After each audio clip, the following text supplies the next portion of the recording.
means turtle in Spanish because of its appearance from the sea. It lies off the northwest coast of Hispaniola. Just 23 miles long, Tortuga has a natural harbor on its southern side that is protected by a reef. Early on, the Spanish had established a small fort on Tortuga and expelled a handful of French and English settlers.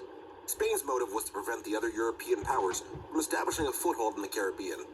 Afterwards, seeing little value on the island, the Spanish moved to Hispaniola to expel the French and English there. I want to thank today's sponsor, Gaia Industries. Gaia manufactures everyday items out of bamboo instead of plastic and hopes to create a community that wants to help the planet in any small way possible. Gaia makes products like hairbrushes, combs, straws, toothbrushes, and even a water bottle with a built-in tea infuser. Go check their website out and see what you think. You can use the discount code PIRATESPORT for 25% off your order, and to my Patreon subscribers, you guys get an additional 10% off. Your code is in a private Patreon post. I should first explain the French and English who were living on Tortuga were adventurers that, for whatever reason, decided to try their hand at life in the New World. These men hunted wild boars and cattle, and using a practice taught to them by the Native Americans, smoked the meat on wooden racks called boucans. These hunters were nicknamed Buccaneers, which eventually changed into Buccaneer. These hunters were constantly harassed by the Spanish, and as a result, the Buccaneers wanted revenge. To get it, they would occasionally form groups and raid Spanish ships and settlements. In 1630, the French returned to Tortuga, took over the abandoned fortifications, and expanded them. The French and English both set up colonies in the island and allowed the Buccaneers to base on Tortuga.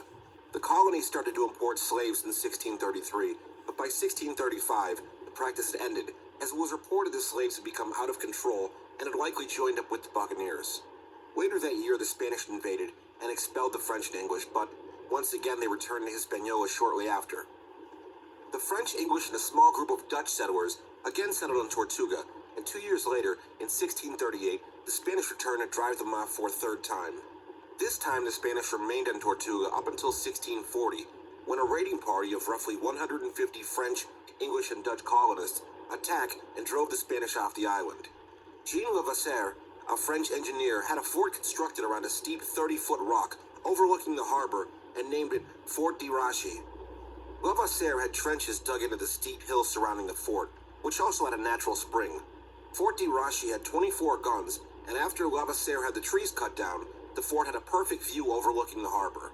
Levasseur built a citadel on top of the giant rock the fortress was built around and named it Duvacut. Duvacut acted as a storeroom for food and weapons, as well as Levasseur's home. To reach it, one had to climb halfway up a staircase carved into the rock itself, and a ladder that was lowered down from the top. Legend says that Levasseur would imprison his enemies in the Duvacut, and with command of the fort, became governor of Tortuga.